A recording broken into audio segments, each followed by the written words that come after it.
Halo.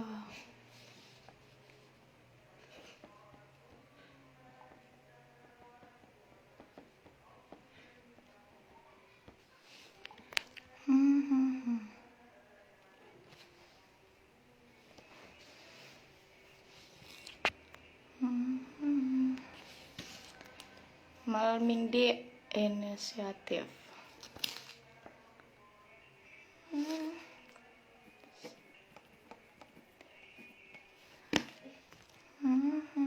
Halo, selamat bergabung. Insya Allah.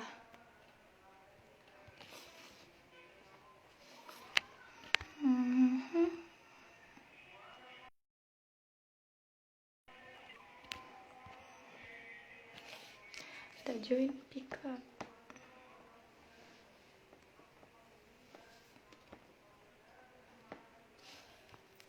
Sambil tunggu pemateri, Kidi. Halo. Nggak malming semua tahu ah.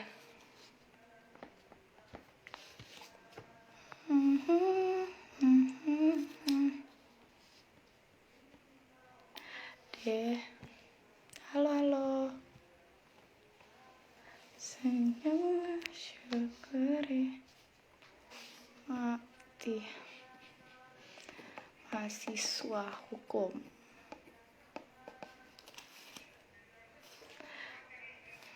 Tunggu dia.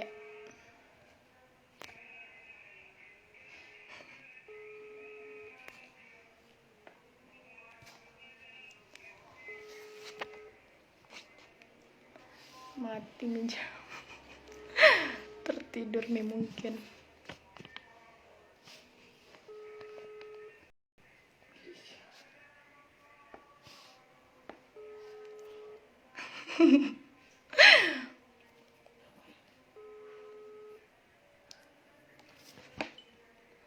Dia asik.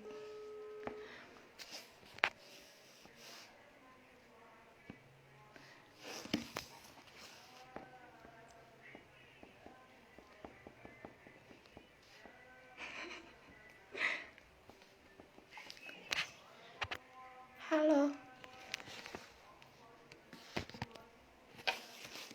Nggak pergi semua ke malam minggu kah?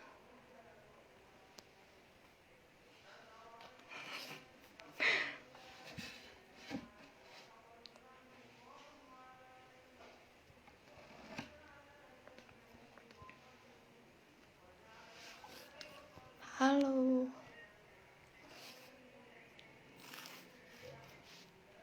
Tunggu pemateri, Kidi.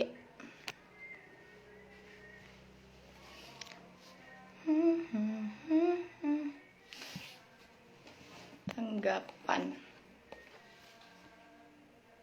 Tantangan masa depan. Halo. PPKM KC asik. Tantangan masa depan. Ya tahu ah, PPKM. Nggak bisa pergi malming. Yang berfaedah saja. Toh.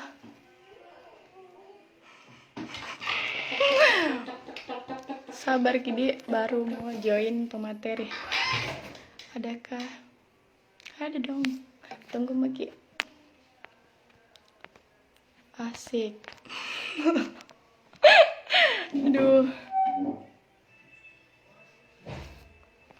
Senyumlah syukuri hidupmu.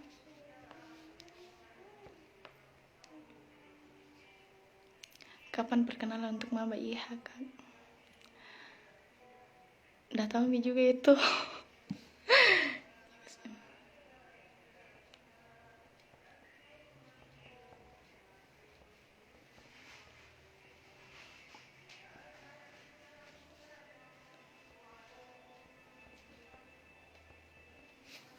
Halo. Selamat bergabung semua.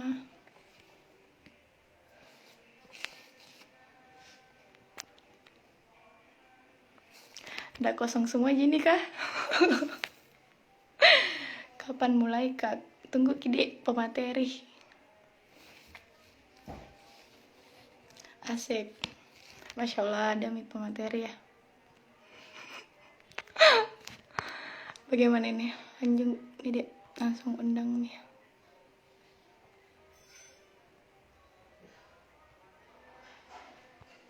Mana dah?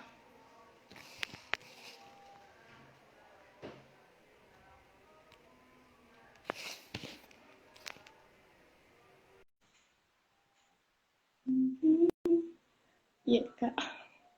Masuk ke siapa? Halo, Kak. Assalamualaikum. Waalaikumsalam. Suara saya Sip. jelas, Bangun, Jeki, Kak. suara saya jelas tidak? Ya, Suara saya jelas tidak? ya jelas Jika, tapi gambar tak Yang aja. enggak muncul. Oke.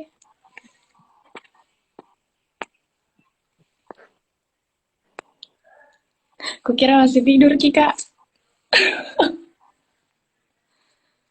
Oh, ini masih tidur ini. Kau telepon ini, aduh. Deh, mengganggu mungkin-mungkin.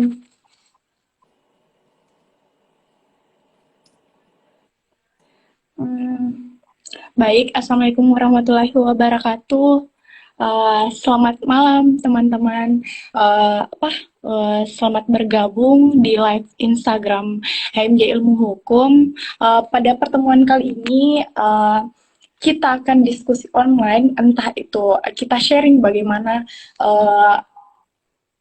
mahasiswa hukum dan tantangan kita untuk masa depannya. Uh, di sini membahas persoalan mahasiswa hukum dan tantangan masa depan itu kan tidak menutup kemungkinan apa kita tidak akan mendapatkan suatu tantangan. Nah, dalam program HMJ ini, masya Allah sudah masuk mungkin ke program kerja yang ke-10, tahu lah. Masya Allah, banyak media selenggarakan.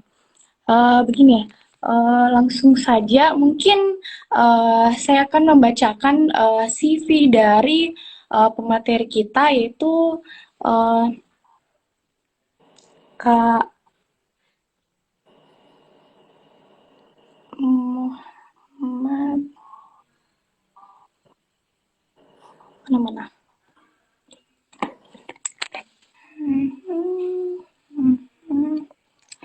CV-nya itu pertama nama Muhammad Fadli Asri SHLLM.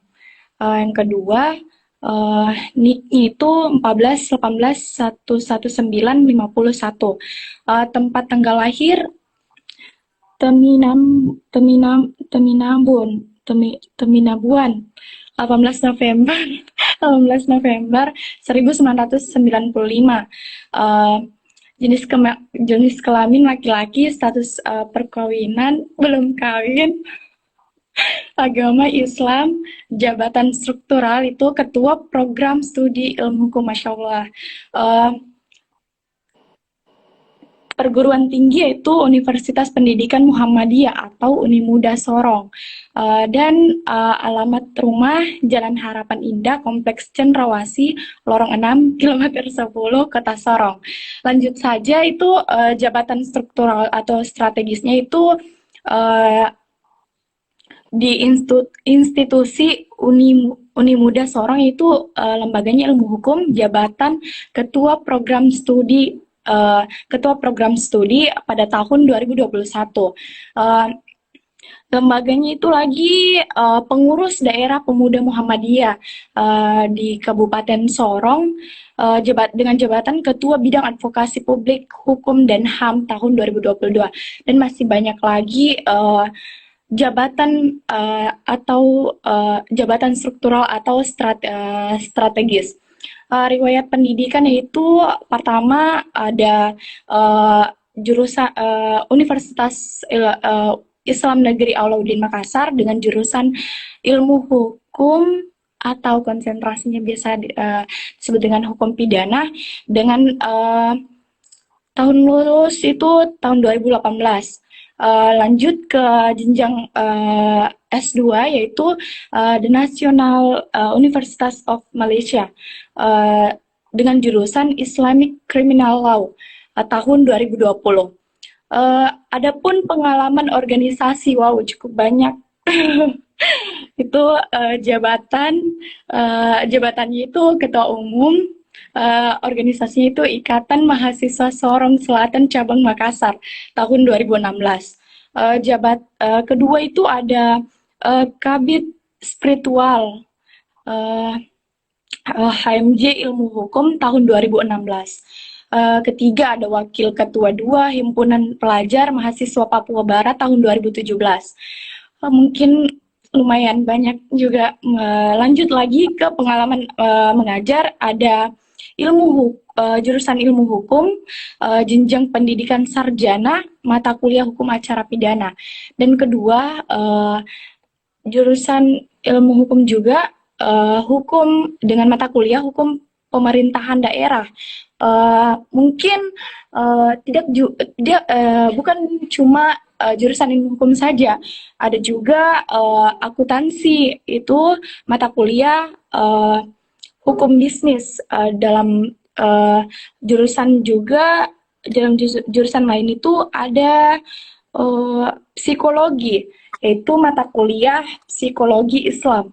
Lanjut lagi yang terakhir itu ada pengalaman penelitian, salah satu contohnya tinjauan kriminologis tentang pencurian kendaraan bermotor roda 2 di kota Timinambuan, Provinsi Papua Barat, Kabupaten Sorong Selatan tahun 2017 sampai 2019 tahun 2019. Wow. Konsentrasi atas seminar loka atau loka karya. Contohnya salah satunya itu ada judul kegiatan seminar keperempuanan. Himpunan dalam penyelenggaraan itu Himpunan Mahasiswa Jurusan Ilmu Hukum UIN Alauddin Makassar tahun 2020. Dan terakhir, kegiatan profesional atau pengabdian kepada masyarakat. Salah satu contohnya itu membangun dan meningkatkan budaya sadar hukum di Pulau Arar, sosialisasi praktis terkait peningkatan belajar daring pada masa pandemik melalui konsep responsif, perfect, and totality dengan pendekatan analisis SWOT. Tempatnya itu di Desa Binaan Uni Muda Sorong, Kelurahan Malasom, tahun 2021. Mungkin itu saja CV dari pemateri kita kali ini. Keluar.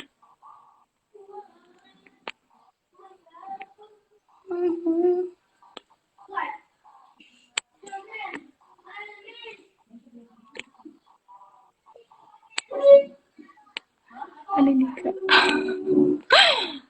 Aduh.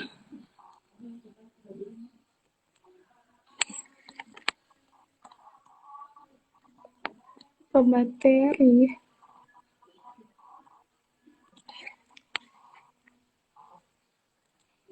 Saya kuliah. Kak, keluar. Ya, oke, lanjut. Sudah. Iya.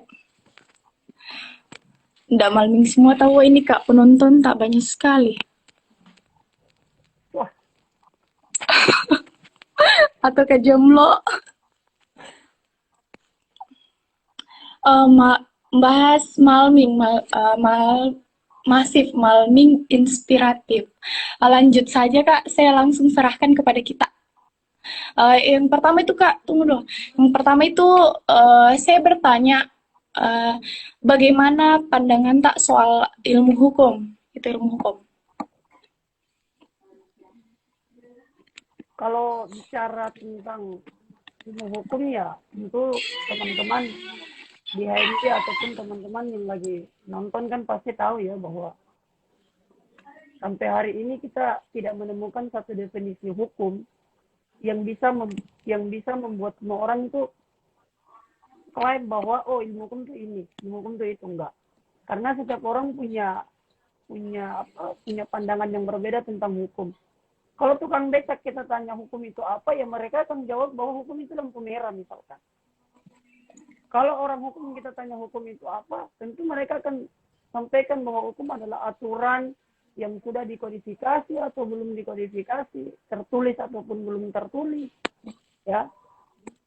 Jadi persepsi hukum itu sangat banyak. Kalau saya ditanya, Kak, hukum itu apa? Ya saya jawabnya simpel. Hukum itu sesuatu yang tidak dapat kita nilai dengan mata, hanya kita bisa rasakan dengan hati. Sehingga hukum itu kita tidak bisa nilai, kita tidak bisa definisikan sesuai dengan apa yang kita lihat. Tetapi kita harus menyadari bahwa hukum itu apa yang betul-betul hati kita lihat gitu loh.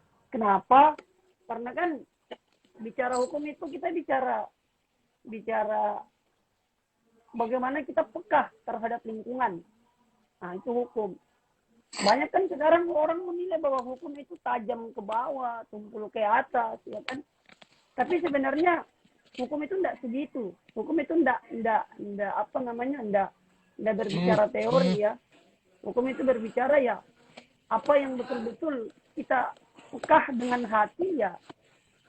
Pasti kita akan sepakat bahwa hukum itu sudah sesuai dijalankan sampai hari ini. Hanya saja memang realita hukumnya itu ya dibelok-belokkan oleh oknum-oknum yang tidak bertanggung jawab. Seperti itu, Dek. Iya, Kak. Berarti kita tadi bilang bahwa hukum itu bisa dilihat dari hati, begitu? Iya. Nah, yang kedua itu mungkin sembari kita sharing-sharing dari penonton juga atau teman-teman, silakan juga siapkan pertanyaan Pak seputar mengenai bagaimana itu mahasiswa hukum dan tantangan masa depannya. Terus kedua kan membahas kita ini dari senior kan kita di sini berbicara persoalan alumni talk. Nah, kita sebagai salah satu senior ilmu hukum termasuk cepat Kidi selesai? Enggak lah, lama lah. Nah, mungkin kalau dibilang begitu, kan kita semua pasti punya terkendala dalam setiap urusan. Nah, kiat-kiatnya atau tips-tipsnya dalam dalam untuk selesai begitu Kak dalam perkuliahan. Nah, teman-teman, kalau setiap orang yang mau cepat selesai dalam kuliah ya, nah itu mudah. Cuman pertanyaannya, ketika teman-teman cepat selesai kuliah, manfaat yang teman-teman itu dapat sama tidak dengan seberapa yang sudah teman-teman dapat di akademik. Kan kalau kita berbicara tentang pendidikan, kan kita berbicara tentang bagaimana masyarakat bisa merasakan pendidikan yang sudah kita dapat gitu loh.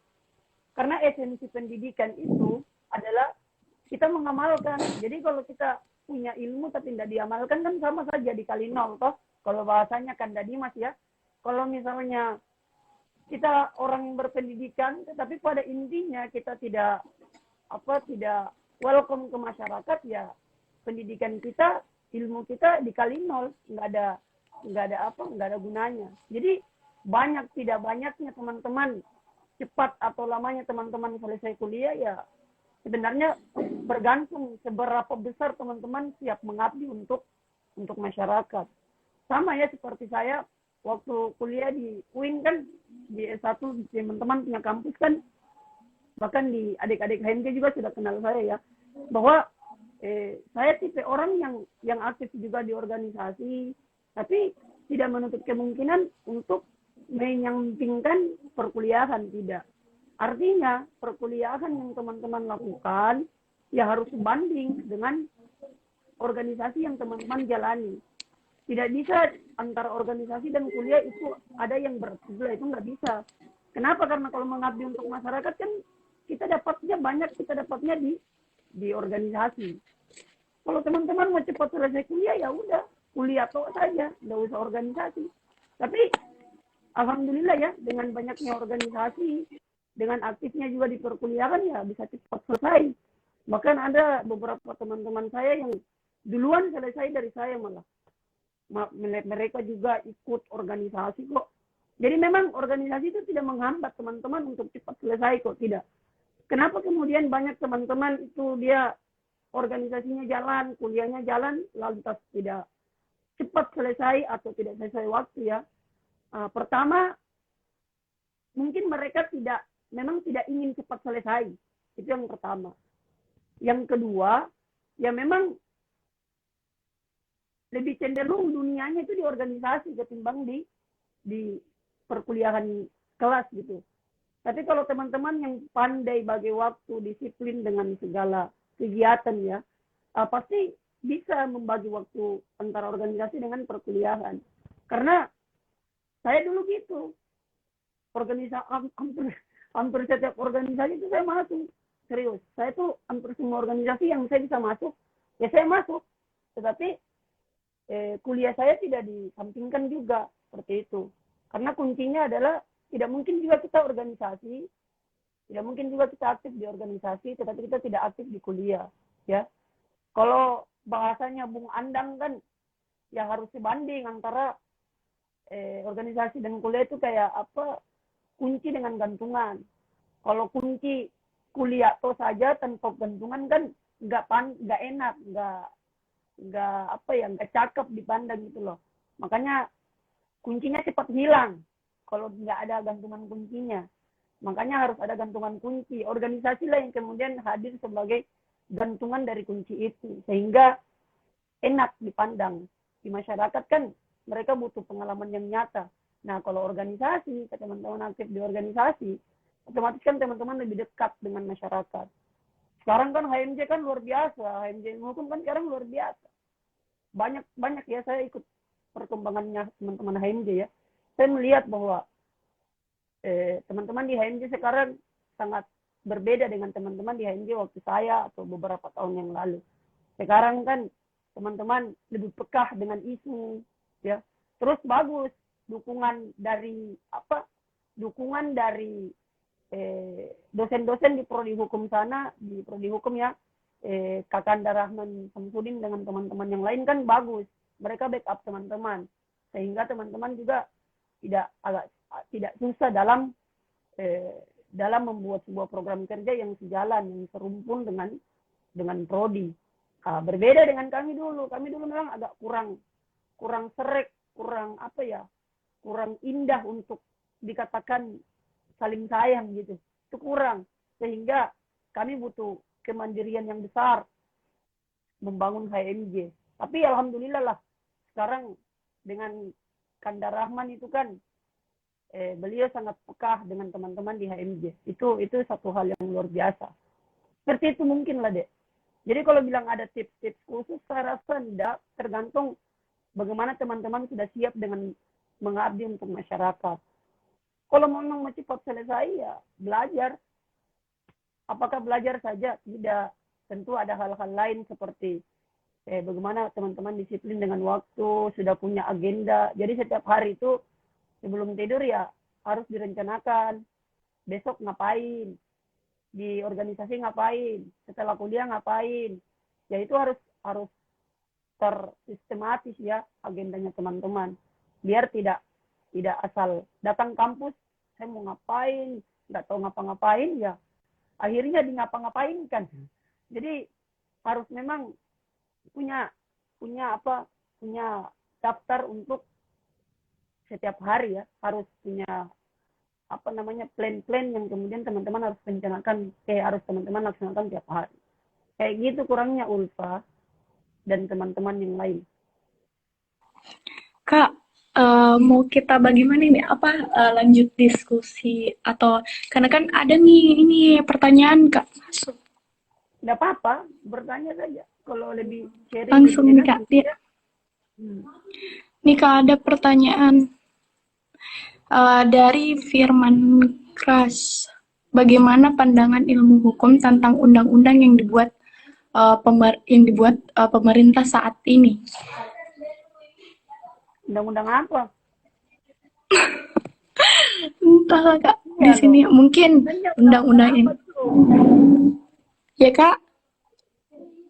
undang-undang apa dulu. Terlalu banyak pemerintah buat undang-undang yang tidak jelas ini. Abstrak. Secara abstrak ini. Ataukah ini Kak, yang kedua dari Himatansi Unimuda Sorong. Wow. Hukum sejatinya adalah yang tidak tumpul ke atas dan tajam ke bawah, sebuah pendapat yang dapat kita terima dan sepakati.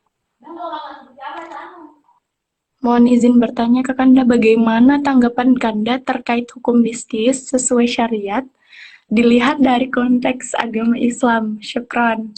Katanya Kak, bagaimana pandangan apa Kak Kanda terkait hukum bisnis tersebut? Ya teman-teman, kalau kita bicara hukum bisnis ya tentu kita bicara tentang keuntungan ya, karena yang namanya bisnis tidak ada yang tidak mau untung, semua mau untung. Tapi begini, kalau kita tarik ke dalam aspek syariat misalkan, dalam aspek agama misalkan, tidak ada yang salah dengan hukum bisnis itu, nggak ada. Sejatinya pada dasarnya kalau kita lihat ya kaidah fikih kan bilangnya gini, al-aslu fil asyai al-ibaha. Pada dasarnya semua sesuatu itu boleh. Jadi apapun bentuk jenis usaha, selagi dia masih berada dalam koridor agama, dia masih punya substansi nilai agama, maka itu boleh-boleh saja. Kapan usaha tersebut dikatakan haram? Ya pada saat kita sebagai pelaku usaha membawa usaha itu yang sudah ada hal-hal haramnya. Misalkan ini, saya contohkan. Misalkan orang yang pelaku usaha yang menjual minuman dan sebagainya. Nah, konsep ini kan kemudian secara undang-undang di negara kita ya tidak begitu melarang ya. Saya katakan tidak begitu melarang. Nah, kalau kita tarik konsep Islam kan ya jelas tidak boleh ya. Sangat haram malah. Nah, mau yang jual, mau yang membeli, mau yang bantu untuk sediakan tempat, atau orang yang punya tempat kita kontrak untuk kita jual minuman misalkan, ya semua orang itu adalah berdosa. Jadi kalau perkembangan hukum bisnis dalam aspek syariat kan berkembang ya. Dulunya belum ada Islamic banking, sekarang sudah ada. Dulunya belum ada bursa efek, sekarang sudah ada. Ya kan? Ini termasuk teman-teman ya, di Unimuda itu ada memang bursa efek yang memang dikelola oleh program studi akuntansi. Jadi memang Himatansi di Unimuda itu satu jurusan yang baru, tetapi punya eksistensi yang besar untuk memajukan perguruan tinggi. Makanya kebetulan juga Kaproding itu teman sahabat saya, beliau juga asli orang Luwu, alumni Muhammadiyah Palopo, yang memang beliau itu adalah orang yang paham syariat, sehingga memang cocok, layak memang beliau duduk sebagai Kaprodi juga. Nah, ini saya curiganya yang bertanya malah dia, bukan anak-anaknya ini. Salam buat Bapak Munsir ya, teman-teman Himatansi ya. Sukses terus, berjaya dan berdaya. Kan Himatansi itu di Unimuda punya slogan, berjaya dan berdaya. Berdaya dan berjaya. Kalau kami di hukum kan, slogannya pejuang keadilan, pembela kebenaran. Jadi masing-masing punya slogan. Jadi seperti itu, saudara teman-teman, adik-adik di Himatansi ya. Jalankan saja kalau ada bisnis yang konsepnya syariat ya jalankan. Lebih bagus kok. Sekarang kan bisnis-bisnis itu sangat berkembang, apalagi era digitalisasi toh. Apalagi era di mana banyak orang nggak tahu mau bikin apa, banyak orang yang sudah bekerja tapi di PHK dan sebagainya. Ya, ketika ada peluang untuk memulai bisnis ya silahkan. Itu lebih bagus. Apalagi untuk mahasiswa ya itu sangat sangat cocok lah. Bukan hanya mahasiswa akuntansi, mahasiswa hukum juga harus punya jiwa entrepreneur yang besar. Kenapa? Karena kedepannya tuh mahasiswa hukum itu sangat dibutuhkan nanti di era 5.0 itu sangat dibutuhkan. Tetapi ya orang berbisnis juga harus tahu hukum. Nah, ini anak akuntansi itu harus tahu hukum gitu loh. Kalau kalian hanya sekedar punya konsep bisnis tanpa punya konsep hukum, ya nanti bisnismu kalau ada sengketa gimana? Penyelesaian sengketa litigasi maupun non litigasi kan itu perlu ditahu.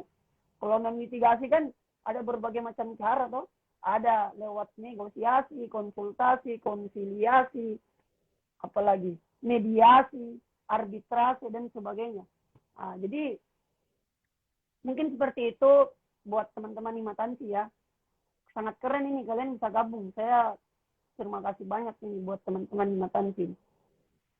Seperti itu, Ul. Kak, ada lagi nih pertanyaan dari Musdalifa_Lating. Izin bertanya, Kanda, berbicara tentang hukum. Bagaimana tanggapan Kanda selaku orang hukum dalam melihat aksi protes mahasiswa di beberapa daerah terkait penolakan KPPM? Penolakan ke KPPM. Kalau mau diminta tanggapan saya terkait PPKM, gini teman-teman, saya mungkin agak sedikit kembali ke jiwa mahasiswa saya ya, terlepas dari saya seorang dosen bicara. Kita bicara tentang jiwa mahasiswa dulu, karena yang kita mau hadapi adalah mahasiswa. Jadi sebagai kaprodi misalkan atau sekprodi atau sebagai dosen ya, untuk bisa memahami mahasiswa ya kita harus masuk. Layaknya kita punya jiwa mahasiswa. Jadi kita nggak bisa, kalau Pak Rektor Unimuda bilang itu, kita nggak bisa menilai mahasiswa berdasarkan standar dosen, nggak bisa. Jadi untuk memahami mahasiswa ya kita harus jadi mahasiswa, kayak gitu. Jadi kayak gini teman-teman, saya pernah bilang bahwa PSBB maupun PPKM itu bentuk wajah baru tidak sehatnya Indonesia. Seperti itu. Itu bentuk wajah baru tidak sehatnya negara kita. Kenapa? Karena lebih banyak mudarat ketimbang manfaat. Kalau kita melihat manfaat itu sangat sedikit. Ya. Kalau mudarat itu sangat banyak. Terbukti teman-teman. Dengan beberapa perangkat pemerintah yang kemudian melakukan kekerasan terhadap masyarakat, ini kan bentuk tidak selektifnya, tidak produktifnya kebijakan PSBB ataupun PPKM yang sekarang ini. Jadi kalau ada teman-teman mahasiswa yang merasa bahwa kebijakan ini merupakan kebijakan yang malah salah ya untuk masyarakat, saya agak sepakat dengan hal itu. Cuman kita kembali teman-teman mahasiswa ya, kita harus kembali juga berpikir tentang kondisi negara saat ini. Untuk menyelamatkan banyaknya masyarakat Indonesia dari COVID ini, tentu bukan pemerintah saja yang harus kita salahkan teman-teman. Tentu kita sebagai masyarakat juga harus sadar bahwa kalau bukan kita yang membantu pemerintah ya siapa lagi gitu loh. Makanya teman-teman juga sebelum mengkritik pemerintah ataupun sebelum aksi dan sebagainya ya punya landasan yang kuat. Minimal punya beberapa kasus yang sudah terjadi kalau memang mau kritik tentang PPKM ini. Saya dukung kalau teman-teman kritik itu karena saya salah satu dari banyaknya warga negara Indonesia yang tidak sepakat dengan adanya PPKM itu. Seperti itu. Kalau memang mau cegah corona atau mau kita tanggulangi ini, ya sudah, lockdown saja. Itu lebih baik. Walaupun devisa negara itu mentok begitu-begitu saja. Tidak meningkatkan uang negara ya. Tapi seberapa penting uang negara, seberapa penting kita sebagai negara untuk meningkatkan devisa negara dalam aspek keuangan ya teman-teman. Dibanding seberapa penting kita harus menyelamatkan banyaknya masyarakat Indonesia kayak gitu. Jadi saya rasa PPKM ataupun PSBB yang dulu itu tidak perlu diadakan. Saya tidak tahu nanti ke depannya ini setelah Juli nanti masuk Agustus, entah karena sudah PSBB tidak berlaku, sudah tidak efektif, PPKM sekarang kontroversial, nanti mungkin ada lagi istilah-istilah baru yang dibangun oleh Indonesia Maju di saat ini. Makanya saya merasa bahwa kalau memang mau cegah ya sudah kita lockdown saja atau kita karantina wilayah, itu lebih cocok dengan undang-undang kesehatan dan karantina wilayah. Seperti itu mungkin teman-teman.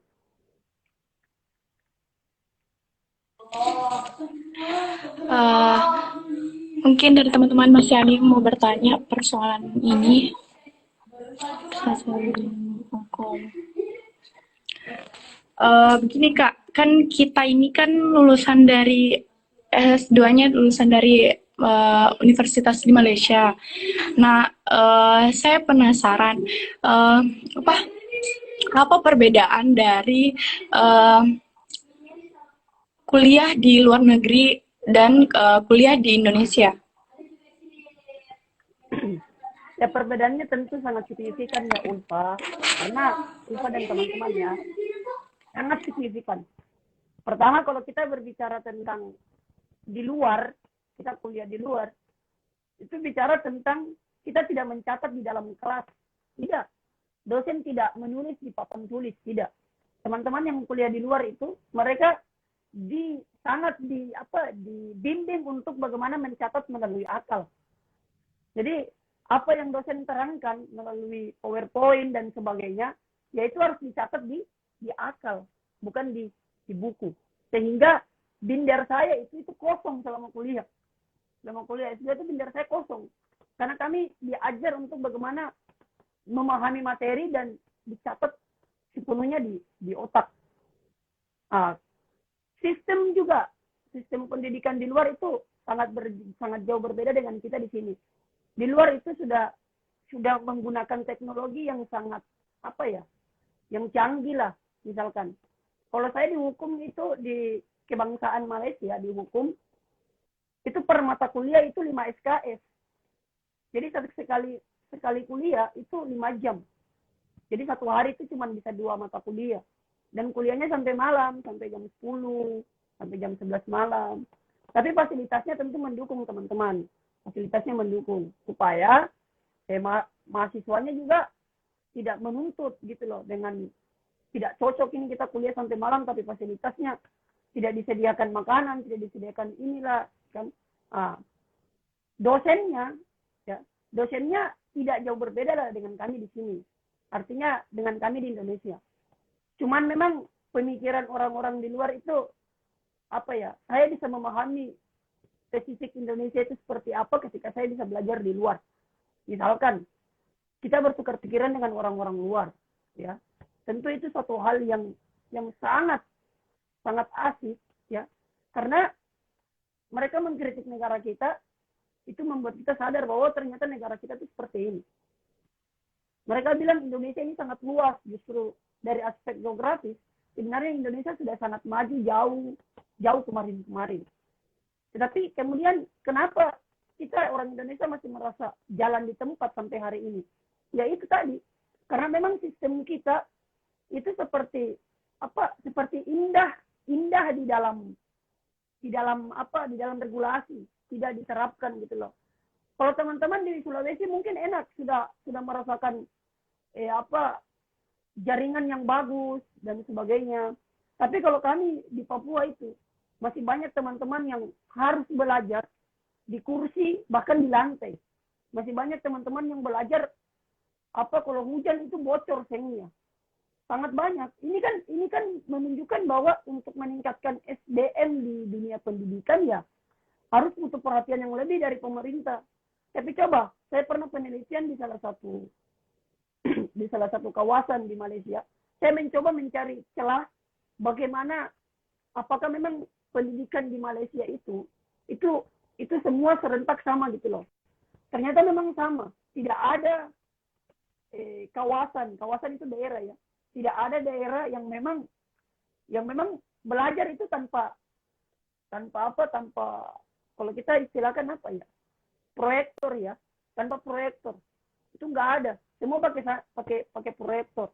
Terus komputer itu sudah disediakan memang. Kulkas itu di depan kelas sudah ada. Jadi kalau teman-teman haus selama 5 jam, bayangkan satu mata kuliah itu 5 jam. Yang 2 jam saja kadang kita boring kan teman-teman. Kita boring. 5 jam itu kan kita butuh tenaga, butuh pairit. Makanya disediakan kulkas, minuman, makanan untuk kita tinggal klik yang mana yang kita mau. Langsung keluar sendiri. Jadi mesin yang bekerja. Mesin yang mendukung manusia untuk jadi mesin. Seperti itu. Kalau kita kan masih manual. Mayoritas kan masih manual. Kalau mau belanja ya harus ke toko dan sebagainya. Kalau di Malaysia tidak. Di Malaysia tuh atau di negara-negara lain ya, teman-teman saya juga yang kuliah di Singapura dan sebagainya, mereka sudah bilang bahwa digitalisasi itu sangat berkembang di sana. Kalau kita kan baru masuk era digitalisasi, itu pun karena COVID. Kalau tidak karena COVID, tidak tahu kita paham tidak tentang era digitalisasi di 4.0. Banyak negara sudah pakai 5.0, kita masih 4.0. Jadi sangat sangat ketinggalan sebenarnya. Tapi itu bukan menjadi satu hal yang harus kita khawatir bahwa Indonesia tidak maju di bidang pendidikan. Tidak. Itu justru menjadi pompa semangat buat kita sebagai orang-orang yang berada di pendidikan, ya bagaimana kita memperbaiki sistem pendidikan kita. Ya minimal. Tapi sekarang itu bagus teman-teman. Kan sekarang itu teman-teman saya tidak tahu ya di UIN, Alauddin saya kurang tahu. Kalau kami itu ada kampus yang diberlakukan sama Mas Menteri, kan ada kampus apa, kampus Merdeka Belajar, ya kan? Itu kan cukup mengangkat pendidikan Indonesia di era digitalisasi ini, misalnya di era revolusi industri yang baru ini. Itu salah satu terobosan baru yang kemudian mau dibangun pendidikan Indonesia. Pertukaran mahasiswa, kampus mengajar, magang. Jadi mahasiswa lebih sering dengan dunia nyata. Biar ketika tamat kuliah, mereka sudah terbiasa dengan dunia nyata. Seperti itu. Jadi sebenarnya kalau teman-teman mau kuliah, mau lanjut kuliah di luar, saya rasa patut dicoba. Jangan takut persoalan bahasa Inggris, karena bahasa Inggris itu kalau kita takuti, ya sudah, kita tidak bakalan bersahabat. Kalau kita berani untuk bersahabat, ya sudah, kita akan kuasai bahasa Inggris. Tapi di Malaysia kan teman-teman tidak terlalu dituntut untuk bahasa Inggris. Kecuali kelasnya memang semua orang-orang selain Melayu. Kalau orang Melayu semua, ya teman-teman boleh berbahasa Melayu. Tapi kalau orangnya kayak misalkan dari Oman, dari Uzbekistan, India, itu harus teman-teman harus berbahasa Inggris. Jadi sistemnya itu kan kita milih mata kuliah. Kita tidak berada dalam satu jurusan. Misalkan saya sama temanku Gali. Kalau kita ngambil kuliah A, mata kuliah A, ya kita satu kelas. Dan kalau dia ngambil mata kuliah B, saya C, ya kita berbeda kelas. Jadi penentuan kelas itu penentuan dari mata kuliah. Kayak kalau kita dihukum kayak apa ya? Kayak milih konsentrasi gitu. Seperti itu. Mungkin seperti itu. Iya, Kak. Bentar ya, saya ambil Ada minum dulu ya. masuk. Ya, Saya ambil minum dulu. iya, iya.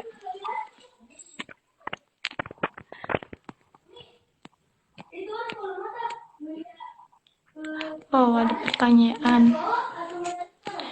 Jadi, ingin bilang Kak Fadli tadi itu tergantung dari bagaimana kita harus giat belajar dan belajar dan kuliah di luar negeri itu patut kita coba karena merupakan suatu hal baru jika kita mencoba untuk bersekolah atau melanjutkan pendidikan di luar negeri.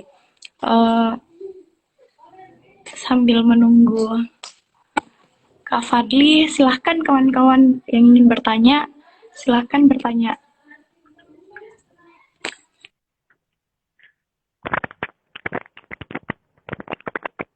Yuk lanjut.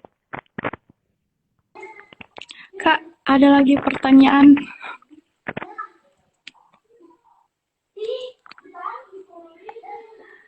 Dari Deng Tamar. Izin bertanya, Kak, pandangannya terkait Om Satpol yang viral. Pandangannya, Kak, mengenai oknum tersebut yang mungkin hilaf. Terima kasih. Oh, pandangan tak, Kak, mengenai pandangan tak terkait kejadian yang kemarin itu mengenai Satpol PP. Pandangan saya, ya pecat perangkat pemerintah seperti itu, ya dipecat oknumnya. Itu kan salah satu dampak ya, betapa tidak serasinya keinginan masyarakat dengan penerapan untuk mencegah corona. PPKM lagi-lagi ya. Satpol PP yang pukul itu ya, perang di Goa itu, Kak? Iya, Kak. Iya. Saya baca itu apa ya? Saya ini kita mau memusnahkan corona untuk menyelamatkan manusia, ataukah kita memusnahkan manusia dan mematikan manusia sebenarnya? Nah, itu pertanyaan yang kemudian harus kita kaji. Kalau memang kita mau menyelamatkan manusia, kenapa kita harus mematikan manusia? Atau kalau kita tidak mau mematikan manusia, kenapa kita harus menghilangkan kemanusiaan yang ada dalam diri kita yang notabene itu sebagai kodrat, anugerah. Nilai-nilai kemanusiaan itu kan anugerah dari Tuhan untuk setiap hambanya, setiap manusia. Nah, ini harus betul-betul dikawal ini teman-teman, sebagai mahasiswa hukum terutama ya. Ini harus dikawal, kayak hal-hal kayak gini tidak cocok ini. Cuman itu teman-teman, yang anehnya kita di Indonesia ini kenapa sih tidak dibuat regulasi khusus terkait orang-orang yang berada di perangkat pemerintah, apalagi perangkat pemerintahnya sifatnya adalah lembaga hukum misalkan ya, kayak aparat kepolisian, kejaksaan. Kalau melakukan kriminalisasi, ya sudah dituntut melebihi orang-orang yang awam pengetahuannya tentang hukum. Itu kan tidak ada. Kasus Jaksa Pinangki misalkan kemarin, itu malah lebih ringan. Padahal kan dia orang yang paham hukum. Ya kan? Nah, apakah kemudian hukum itu yang patut kita salahkan? Tidak. Kebijakan orang-orang yang memang apa ya istilahnya. Kalau bahasa saya dulu waktu jadi mahasiswa tuh tikus-tikus. Tikus-tikus hukum itu banyak, teman-teman. Tikus-tikus hukum itu banyak. Nah, termasuk itulah yang viral kemarin. itu orang yang tidak punya jiwa manusia kan kita bisa katakan dia binatang. Karena kan kelebihan manusia dibanding binatang adalah kita diberikan akal pikiran yang jernih untuk berbicara, untuk bertindak dan sebagainya. Ya kan? Kita punya perbedaan dengan binatang. Kalau kita menghadapi manusia dengan sifat kebinatangan, apa bedanya kita dengan binatang? Makanya Tuhan saja di dalam statementnya, tahu tidak? Tuhan berstatement ini loh di dalam Al-Quran. Tuhan saja, dia sudah sepakat, dia sudah statement mutlak, tidak bisa ditarik kembali. Ulaika kal an'ami balhum adallun. Orang-orang yang tidak memanusiakan manusia atau manusia yang tidak memiliki jiwa manusia, dia itu ulaika kal an'am, mereka itu orang-orang yang seperti kal an'am. Al-an'am itu kalau kita kaji kaidah bahasa Arabnya ya seperti binatang. Tafsiran di Al-Quran ya seperti itu, seperti binatang. Balhum adallun, bahkan di akhirat kelak mereka itu akan dinilai lebih jauh hina dari binatang. Makanya saya tadi katakan bahwa kita ini mau memusnahkan corona dengan menyelamatkan manusia kah? Ataukah justru kita mau mematikan manusia? Kalau kayak seperti itu, apa betul itu kah ibu-ibu itu yang hamil? Kalau memang nantinya betul bahwa ibu-ibu yang dipukul itu adalah perempuan hamil, ini kan harus dikawal betul bagus itu ada persatuan perempuan yang memang kayak teman-teman lah di HMJ lah sebagai perempuan ya kalian nuntut betul-betul orang-orang seperti itu kan tidak layak berada di perangkat pemerintah ya toh. Bagaimana kita menempatkan seseorang yang bisa mengayomi masyarakat kalau dia tidak punya jiwa kemanusiaan? Bisa dikatakan dia hilaf dan sebagainya. Katanya alasannya apa? Azan ya. Dia negur ya. Azan apa? Sementara lagi azan katanya terus dia negur orang-orang yang di KPK apakah? Saya dengarnya seperti itu. Ini bukan persoalan azan dan melanggar aturan PPKM. Masih banyak cara yang lebih indah, yang lebih manusiawi untuk kita tegur masyarakat. Sangat banyak kok. Makanya kita tidak punya regulasi. Misalkan anggota DPR itu minimal dia S1H, sarjana hukum. Itu kan tidak ada. Ya minimal itu presiden itu harus S3. Itu kan tidak ada. Jadi tidak heran ketika Indonesia itu rancu sistemnya seperti sekarang. Itu tidak heran. Karena tidak ada kriteria khusus yang memang tercerminkan bahwa oh presiden kita itu orang yang betul-betul berpendidikan, minimal dia S3. Nah, ini kan tidak ada. Wah, anggota DPR itu orang yang layak dia jadi pewakil rakyat karena dia sudah paham hukum, dia bisa membuat undang-undang yang banyak manfaatnya untuk masyarakat. Itu kan tidak ada. Makanya saya bilang bahwa lagi dan lagi kita masih jalan di tempat. Padahal teman-teman kalau teman-teman kaji ya negara tetangga, mereka sudah menyiapkan beberapa terobosan-terobosan yang baru untuk bagaimana mahasiswa hukum ke depan mendapat masa depan. Misalkan ini, kita bicara mendapat masa depan ini untuk mahasiswa hukum. Teman-teman sebagai mahasiswa hukum di luar, kayak saya punya junior-junior di PPI ya, di Persatuan Pelajar Indonesia. Mereka betul-betul diajar bagaimana dari sekarang itu membuat regulasi yang khususnya untuk masyarakat saja dulu. Jadi dari layaknya peraturan daerah lah. Mereka diikut sertakan untuk memberikan solusi, memberikan satu atau dua kesempatan untuk membuat regulasi yang manfaatnya untuk orang sekitar, untuk masyarakat sekitar. Itu diikut sertakan. Kalau kita kan tidak. Kalau di Indonesia kan tidak. Makanya saya agak heran dengan kasus-kasus seperti itu. Ternyata masih ada juga ya perangkat pemerintah yang mungkin orang itu tidak sekolah kali, atau mungkin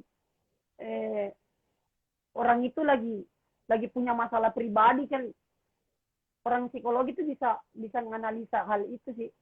Tapi kalau dari sisi pendapat saya ya itu tadi teman-teman ya. Kita ini mau memusnahkan corona untuk menyelamatkan manusia kah? Atau kita ingin memukul manusia sampai manusia itu mati. Kalau kasus-kasus seperti itu masih terjadi. Seperti itu, Ul. Lanjut, Kak. Ada lagi pertanyaan. Teman-teman HMJ sudah lakukan program-program apa saja? Kak, banyak nih. Kemarin ini termasuk ke program ke-10 nih, Kak. Kalau nggak salah. Apa-apa itu Yang pertama banyak? kan, ya, Apa-apa yang banyak itu?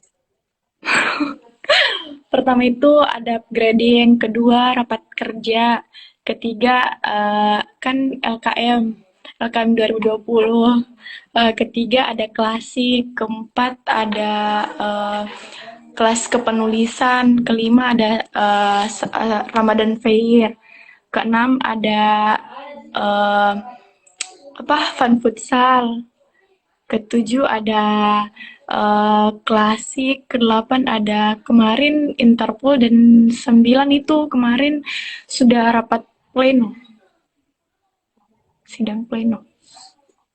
Dan yang ini termasuk ke 10. Tentang klasik itu, tentang program kerja klasik itu. Itu program klasik itu program kerja keren itu bagi saya itu. Itu satu hal yang baru itu di program studi hukum. Masya Allah. Di HMG sebelumnya juga itu nggak ada itu kayak gitu kan. Jadi klasik itu, makanya di Uni Muda itu kemarin kita sempat ngadain klasik. Cuman yang bedanya, kalau teman-teman namakan klasik itu kelas asik ya. Nah, kalau saya namakan kuliah asik. Jadi kayak gitu. Kuliah asik. Jadi memang hal-hal seperti itu cuman saya lakukan bukan di kampus. Terus pematerinya bukan pemateri orang kampus semuanya. Saya ngambil dari pemateri luar. Tapi klasiknya dia bervolume gitu loh. Jadi berkelanjutan, dia sustainable. Jadi setiap tahun akademik selalu ada program klasik itu. Misalkan kayak kami kan yang sifatnya di Uni Muda itu kan kampusnya sifatnya tourism planner, ya kan? Karena kampus kita kan kampus tourism planner ya. Jadi di Uni Muda itu ada pariwisatanya, ada destinasi wisata, ada objek wisata. Di Uni Muda itu ada Pulau Uni Muda, ada Pulau Mumtaz, ada lingkaran bundaran Uni Muda. Makanya Uni Muda itu dikenal kampus wisata karena banyak orang yang datang hanya untuk foto di pulau dan sebagainya. Jadi itu makanya kemarin klasik volume 1 itu saya ngadain untuk entrepreneur khusus. Jadi nanti volume 2 mungkin tentang hal lain lagi dan sebagainya. Itu klasik, itu keren itu. Saya terinspirasi dari HMJ-nya kalian lah. Itu keren. Masya Allah tahu Kak. Keren. Berarti Kak ini, Akil ini apa sosok leader yang memang berhasil dalam menerobos hal-hal baru. Itu keren. selalu Kak tahu. Kak ini ada pertanyaan. Kak izin bertanya untuk tips agar dapat beasiswa kuliah di Malaysia katanya. Oh iya teman-teman, bicara tentang beasiswa, begini ya, kita di Indonesia ini sangat sulit untuk mendapatkan beasiswa khususnya untuk ke Malaysia. Tapi kalau ke yang luar mungkin banyak. Tapi kalau ke Malaysia itu sangat sedikit. Kenapa? Karena tahulah sendiri lah ya, Indonesia Malaysia kan bukan dua negara yang saling penuh kasih sayang gitu loh, tidak ya kan, teman-teman sudah tahu sendiri lah. Jadi sangat sedikit peluang kalau kita mau cari beasiswa ke Malaysia. Teman-teman kalau mau dapat banyak beasiswa, satu, perbanyak relasi dengan senior-senior atau orang-orang yang sudah pernah kuliah di luar. Nah, itu mereka pasti punya grup yang notabene membahas tentang kampus-kampus mereka di luar, walaupun mereka sudah tamat. Yang kedua, teman-teman coba pergi ke kampus Pare, ke Kediri, belajar bahasa Inggris toh. Nah, di sana itu kadang ada lembaga kursus yang memang sediakan beasiswa untuk keluar, bukan ke Indonesia. Mereka sudah punya jalin kerjasama antar secara internasional, tingkatnya itu tingkat internasional. Jadi banyak beasiswa yang mereka dapat. Kayak di lembaga Smart, di situ kan ada siapa orang terbaik di situ ya, dia bisa dikirim ke Turki, ke Mesir, ke beberapa negara lain lagi. Kalau tips-tips untuk dapat beasiswa kan itu perbanyak jaringan, perbanyak komunikasi dengan senior-senior yang sudah pernah. Karena lewat situlah kita bisa dapat banyak beasiswa. Tapi kalau bicara Indonesia, apalagi situasinya COVID seperti sekarang, sangat susah kita dapat beasiswa. Pastinya sangat susah. Kecuali untuk mahasiswa, beasiswa seputar tingkat domestik mungkin banyak, ya. Kayak di UI itu kan banyak itu jenis beasiswa. Kayak di kami juga itu banyak, ada beasiswa aktivis, beasiswa pemerataan, bidik misi, KIP, apalagi beasiswa banyak lah pokoknya. Tapi kalau untuk keluar itu dengan COVID seperti saat ini, saya rasa 1-2 tahun ke depan itu agak sulit. Kecuali ada badan non pemerintah yang mau, tapi itu sangat jarang. Biasa kalau ada badan non pemerintah yang mau buat, itu pasti larinya tuh ke Timur Tengah, ke Mesir, atau ke Turki, ke Eropa. Eropa itu ke Turki sana. Nah, itu banyak. Kalau teman-teman mau lanjut ke Turki itu banyak. Saya kemarin itu dapat link berbagai jenis beasiswa. Tapi linknya untuk S2. Ya cocok lah buat teman-teman yang setelah S1 mungkin bisa lanjut ke sana. Seperti itu. Terus kalau orang dapat beasiswa juga tidak harus IPK besar kok, tidak. Yang penting mampu saja. Tesnya tidak susah kalau mau dapat beasiswa keluar. Tidak susah. Kalian bisa kok. Anak hukum UIN itu hebat-hebat. Bisa. Istilahnya, saya punya moto dalam hidup itu, I can when I believe. Saya itu bisa untuk semua hal ketika saya percaya sama diri saya bahwa saya itu bisa. Saya selalu mencoba hal-hal yang memang menurut orang tidak bisa, ya saya harus coba. Termasuk kemarin kuliah S2 kan. S2 itu kan 2 tahun. Tapi menurut orang 1 tahun itu nggak bisa, ya saya harus coba bagaimana supaya saya bisa. Jadi memang selama setahun kuliah di Malay kemarin itu, ya fokus saya memang tidak hal lain ya. Fokus saya memang kuliah tuh. Jadi memang tidak menghambat kami, kita fokus belajar. Mulai dari jam sekarang bisa malam-malam begini tuh sampai subuh tuh depan laptop. Kalau memang mau ngambil program yang bisa, ada program yang bisa selesai setahun. Itu tanpa tesis. Jadi kemarin saya kuliah itu tanpa tesis. Tapi dengan catatan, hasil penelitian karya ilmiahnya teman-teman 10 itu harus dipresentasikan dan itu harus nilainya harus A semua untuk lolos. Kalau ada yang B tidak lolos, jadi tidak bisa selesai setahun. Seperti itu. Jadi memang dituntut dan dituntun untuk bagaimana mahasiswa itu betul-betul bersahabat dengan laptop. Jari-jarinya tuh nggak kaku dengan keyboard. Seperti itu. Semangatlah cari beasiswa, banyak kok.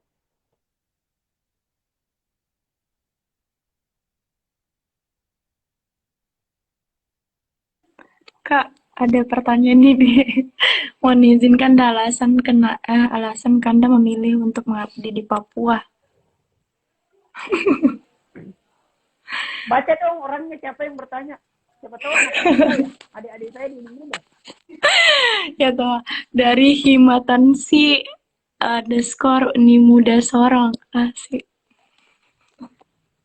Kok saya nggak lihat chatnya ya? Ya Itu di Kak, mana, Ul? Mereka nanyanya di mana? di kolom pertanyaan. Oh, oke. Oke. Kenapa saya kemudian, memang ada beberapa sebelum Uni Muda yang memang sudah komunikasi lebih awal untuk apa jadi dosen, teman-teman. Ini saya tidak pernah bongkar di siaran langsung yang lain ini. Saya bongkarnya di siaran langsungnya hanya ilmu hukum ini. Jadi memang ada kampus yang memang sudah menawarkan, ada 3 kampus. Ada dari wilayah barat 1, wilayah tengah 1, wilayah timur 1. Itu sudah menawarkan terkait untuk jadi dosen. Tapi yang saya tunggu adalah kampus yang memang betul-betul dari daerah saya gitu. Kenapa? Karena sejak SMP itu 7-8 tahun yang lalu, saya memang punya cita-cita bagaimana saya bisa mengabdi untuk Papua. Karena saya memang pingin meluruskan mindset orang di barat sana atau di Sulawesi dan sekitarnya bahwa Papua itu sangat ketinggalan di bidang pendidikan dan sebagainya. Saya selama kuliah saya berupaya cari apa indikator sehingga orang mengatakan Papua itu ketinggalan. Kalau aspek sistem saya rasa tidak, tapi kalau aspek infrastruktur pendidikan di Papua mungkin oke. Nah, kenapa saya mengabdi di Papua? 1, karena saya punya cita-cita untuk membangun Papua melalui pendidikan. Saya ingin orang-orang Papua itu bisa menjadi warna tersendiri di Indonesia, gitu loh. Artinya mereka ada yang jadi menteri, yang khususnya menterinya bukan memang orang politik. Kalau orang Papua sekarang memang sudah banyak yang berada di lembaga pemerintah, tetapi aspeknya larinya ke politik. Saya ingin ada orang Papua yang betul-betul lahir sebagai orang Papua yang hebat, ditempatkan di lembaga pemerintah, tapi yang sifatnya pendidikan. Misalkan menteri pendidikan dan sebagainya. Saya ingin hal seperti itu terjadi. Dan saya punya diri ini, saya merasa bahwa saya sangat berhutang dengan Papua. Karena saya lahir besar di Papua, orang tua saya besar di Papua, cari nafkah di Papua, menetap di Papua, sehingga kami sudah lupa pulang kampung. Kami lebih menyenangkan ketika kami disebut sebagai orang Papua. Makanya saya tidak pernah bilang sini orang Bugis. Saya lebih senang bilang sini orang Papua. Karena memang saya banyak berterima kasih, saya punya utang yang banyak. Kalau alasan soal kenapa kemudian Uni Muda, kenapa kemudian mengabdi di Uni Muda, simple. Bahwa untuk apa saya mengabdi di kampus yang sudah punya nama? Saya melakukan apa? Banyak orang-orang hebat di luar sana. Tetapi di sini banyak membutuhkan orang-orang dari luar yang punya mindset pemikiran baru untuk majukan Papua. Kayak gitu. Saya punya tugas berat. Jadi selama ini tuh saya pikir ya, karena saya punya prinsip begini. Selama ini tuh Papua sudah berikan banyak hal ke saya. Lalu saya berpikir, apa yang bisa saya berikan untuk Papua? Lantas kalau saya tidak mengabdi untuk Papua, lalu saya bisa berikan apa nanti untuk Papua? kayak gitu. Jadi yang saya pikir adalah bukan apa yang Papua berikan, tapi apa yang saya bisa berikan untuk Papua. Makanya saya mengabdi di Papua. Nah, kalau saya mengabdi di kampus yang ternama kan, saya tidak usah sebut nama ya. Di kampus yang sudah banyak profnya, yang sudah banyak, ngapain? Saya kan orang baru di dunia pendidikan. Otomatis juga saya nggak dipakai. Tapi kalau kita masuk di Papua kan, tingkat peluang untuk betul-betul sebagai aktor perubahan kan besar. Terus di Uni Muda kan memang semua kumpulan dosen-dosen muda. Jadi semua tuh punya jiwa muda di Uni Muda. Makanya saya lebih pilih Uni Muda. Seperti itu. Begitu Himatansi. Mereka itu anak-anak saya itu. Saya juga ngajar di mereka hukum bisnis. Itu rata-rata orang Papua itu mereka sangat semangat itu belajar. Orang Papua itu semangat belajarnya besar.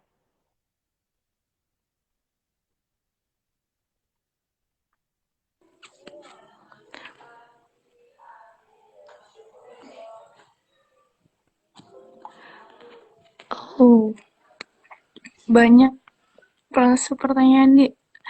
Mohon maaf, ini Kak, karena kita dibatasi oleh waktu. eh, Mungkin pesan-pesannya, sempat ada pesan-pesan untuk eh, adik-adik di ilmu hukum khususnya. Maaf dulu ini kepada teman-teman yang bertanya karena kita dibatasi oleh waktu. Oh begitu kah? Oh ada Iya waktunya. Kak, dibatasi Kak. Mungkin di Ternyata ada pertemuan waktunya. selanjutnya teman-teman. Nah itu pesan-pesannya pertama. Kalau ngadain alumni talks itu jangan pakai waktu. Nanti yang senior-senior kan kalian tahu tuh. Senior-senior itu paling suka datang terlambat ya toh. Kalian sudah tahu lah itu. Itu budaya lah. Pasti mereka nunggu jam-jam yang memang semakin malam. Itu. Saya tidak apa-apa ya. Apa? Ini memang pesan-pesan saya ini apa? Baca ini ya. Ada teman-teman dari ilmu hukum 19. Ini ilmu hukum 19 kan saya tidak dapat ya. Kalau yang 2018 saya sempat dapat. Saya sempat bawa kajian. Saya sempat beberapa kayak ikra kan ikra 18 toh. Akil, saya sempat dapat. Nah, tapi kalau yang 19 ini memang saya apalagi yang 20 ya, saya memang tidak banyak yang saya tidak kenal. Tapi memang saya punya semoga cepat membaik ini kondisinya, kita bisa reuni.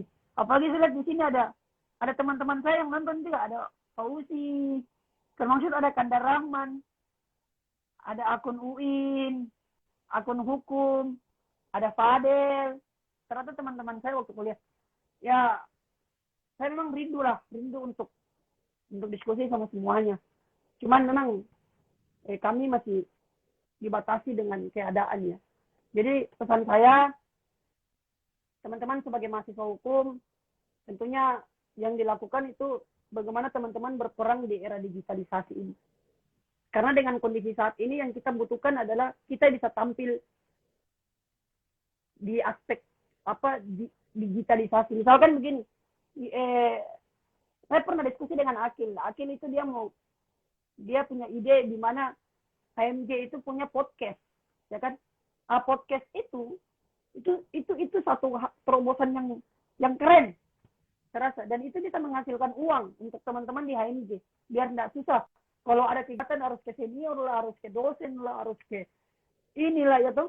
Nah, kalau dengan adanya podcast, teman-teman sudah banyak menghasilkan. Itu kan cukup membantu teman-teman di HMJ. Nah, podcast itu kan bagus juga.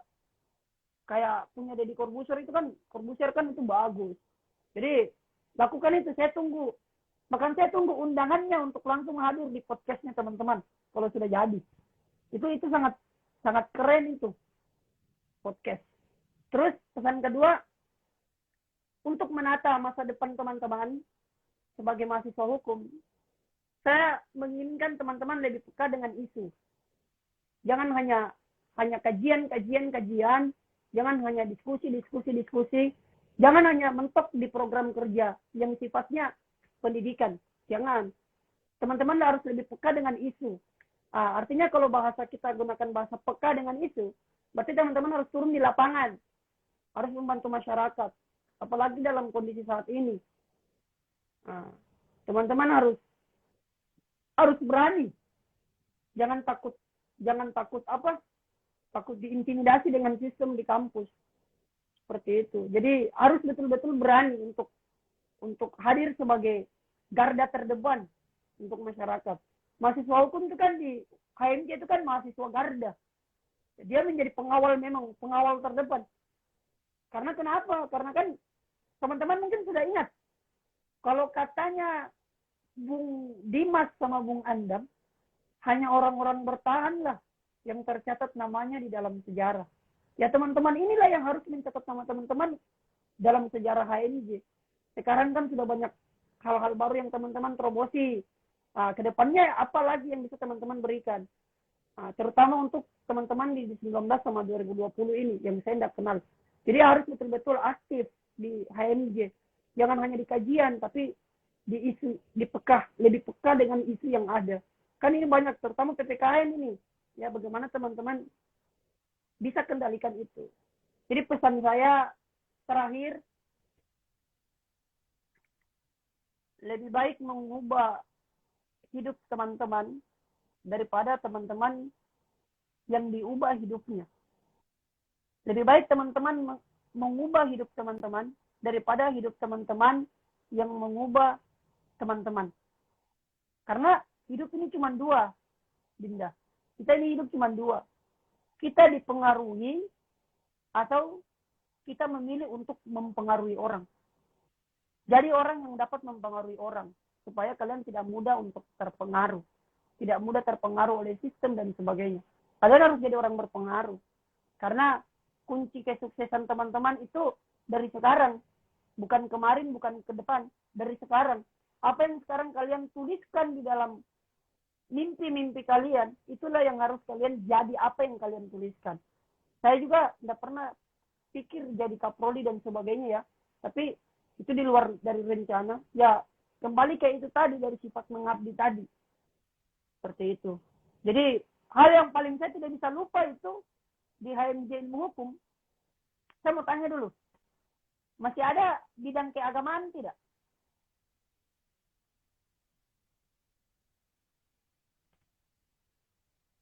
Masih ada bidang keagamaan tidak, Ulfa? Iya, Kak. Masih ada? Iya.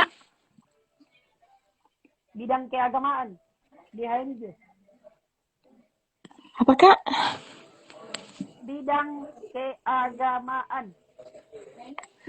Iya. Ada? Iya. Ada tidak?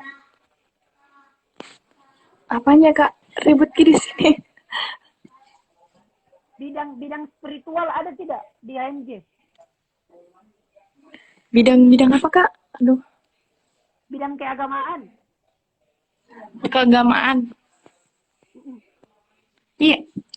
Saya sekaligus sekretaris di bidang keagamaan.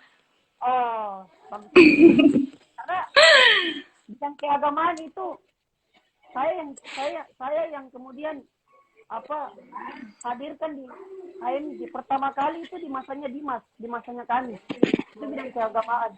Dan bisa dihitung jari teman-teman. Itu yang bisa teman-teman banggakan sebagai pengurus HMJ adalah tidak semua HMJ di UIN itu punya bidang itu. Punya bidang keagamaan.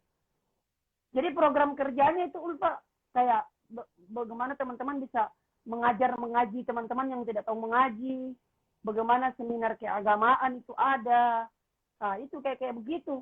Jadi kalian kerjasama dengan apa kantor apa lagi namanya itu? Yang BTK itu. Itu. Kalian kerjasama dengan orang-orang yang tes BTK dan sebagainya. Itu fungsinya bidang keagamaan itu. Karena dulu itu kami lakukan seperti itu. Belajar mengaji, itu per kategori. Itu harus dilaksanakan. Untuk semua mahasiswa, fakultas syariah dan hukum, bukan hanya mahasiswa hukum saja, tapi untuk semuanya. Kalian harus punya peran yang besar di situ. Karena UIN itu dikenal orang yang agamawis. Mau kau tidak tahu mengaji atau tahu mengaji, kalau orang dapat kau alumni UIN, orang tahu bahwa orang ini dia tahu agama ini. Makanya bidang keagamaan lah yang kemudian menjadi fungsional di situ. Ya, kamulah dengan teman-teman di bidang keagamaan itu. Jadi kayak gitu, Ulfa. Itu harus dijalankan itu betul-betul itu bidang sakral itu.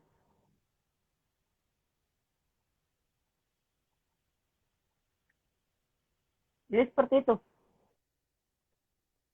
Ya Kak, terima kasih banyak ini Kak atas waktunya. Mengganggu gitu. Biasa, Enggak deh, gelap. Astaga.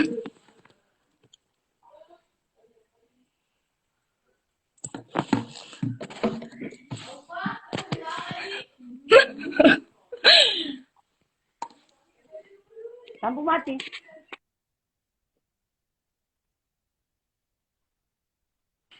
Iya Kak, mati ya. Mati lampu. Gini Kak, terima kasih banyak atas waktunya. Karena telah menjadi pemateri sharing-sharing yang luar biasa dari senior kami di angkatan 2014. Mungkin cukup sekian. Wabillahi taufiq wal hidayah. Wassalamualaikum warahmatullahi wabarakatuh. Terima kasih teman-teman yang telah bergabung atas kesempatannya.